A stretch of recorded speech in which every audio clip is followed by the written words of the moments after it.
কাৰ অস্তিত্ব ৰক্ষাৰ স্বাৰ্থত সংগ্ৰাম চলিছে শিৱসাগৰত খিলঞ্জীয়াৰ অস্তিত্ব গৈ বিজেপিৰ অস্তিত্ব হলগৈ নেকি দেওবাৰে শিৱসাগৰত আটাচু টাইপা জাতীয় সংগ্ৰামী মঞ্চ আহোম গণমঞ্চকে আদি কৰি ৩০টাকৈ জাতীয় জনগোষ্ঠীয় সংগঠনে সন্মিলিত সংবাদমেলত কোৱা কথাই জোকাৰি গৈছে ৰাজ্যৰ সচেতন মহলৰ মন মগজু প্ৰথমে অনা অসমীয়া বিৰোধী আন্দোলন মুখ্যমন্ত্ৰীৰ প্ৰৰোচনাত তাৰ পিছতে মিয়া বিৰোধী আন্দোলন এতিয়া আৰম্ভ হৈছে কংগ্ৰেছ বিৰোধী আন্দোলন মুখ্যমন্ত্ৰীক লৈ সন্তুষ্টি কংগ্ৰেছক লৈ নাৰাজ সংগঠনৰ নেতৃত্ব স্থিতি স্পষ্ট কৰিবলৈ দেৱব্ৰত শইকীয়াক ২৪ ঘণ্টাৰ সময় ৩০ সংগঠনে শিৱসাগৰত আইন শৃংখলাজনিত পৰিস্থিতিত সৃষ্টি কৰা বুলি কোৱাৰ অভিযোগ বিৰোধী দলপতি দেৱব্ৰত শইকীয়াৰ বিৰুদ্ধে এই আন্দোলন কোনো নিৰ্দিষ্ট সংগঠনৰ আন্দোলন নহয় এয়া হ'ল অসমৰ খিলঞ্জীয়া ৰাইজৰ নিজৰ আন্দোলন আৰু অসমীয়া খিলঞ্জীয়া ৰাইজৰ অস্তিত্ব ৰক্ষাৰ প্ৰশ্নত এই আন্দোলন আগবাঢ়ি যাব কোনো ৰাজনৈতিক দলকে আমাৰ সংগ্ৰামখনক ৰাজনৈতিক আচলতে পলেপ খানিবলৈ আমি সুবিধা দিব নোৱাৰোঁ বিৰোধী দলৰ দলপতি দেৱব্ৰত শইকীয়ায়ো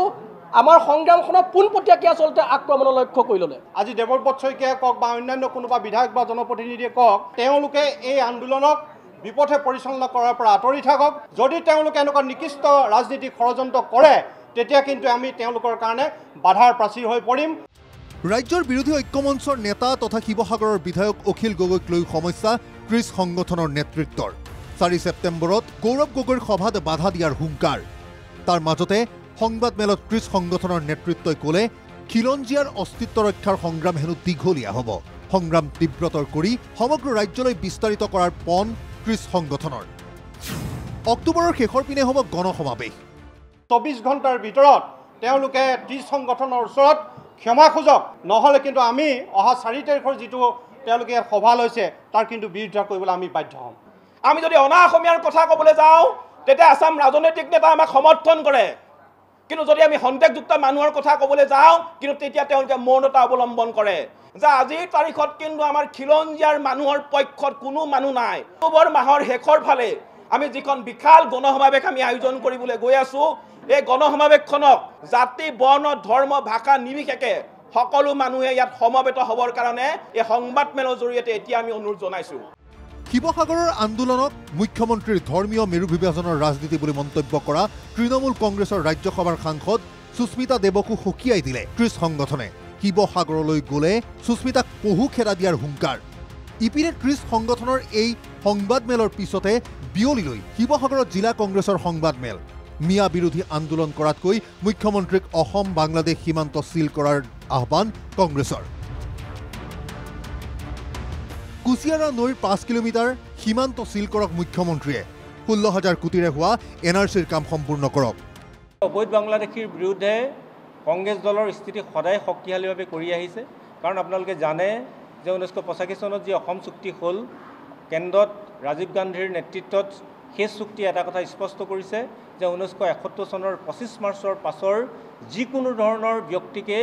বিদেশী হিচাপে গণ্য কৰা হ'ব আৰু তেওঁলোকক বিতাড়িত কৰিবৰ কাৰণে সকলো ধৰণৰ প্ৰচেষ্টা হাতত লোৱা হ'ব কিন্তু তাৰ বিপৰীতে আপোনালোকে যদি চাই তেতিয়াহ'লে বিজেপি দলৰ স্থিতিটো অতি সন্দেহজনক আমাৰ বিৰোধী দলৰ দলপতিগৰাকীক আচলতে তেওঁলোকে মিছা কথাৰে যিধৰণে আচলতে বদনামী কৰিবলৈ প্ৰয়াস কৰিছে তাৰ আমি বিৰোধিতা কৰিছোঁ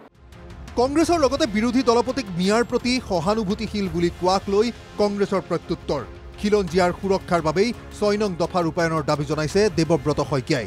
মিয়াৰ হৈ কথা কৈয়ে কংগ্ৰেছৰ পৰা বহিষ্কৃত হৈছিল শ্বেৰমান আলী যদিহে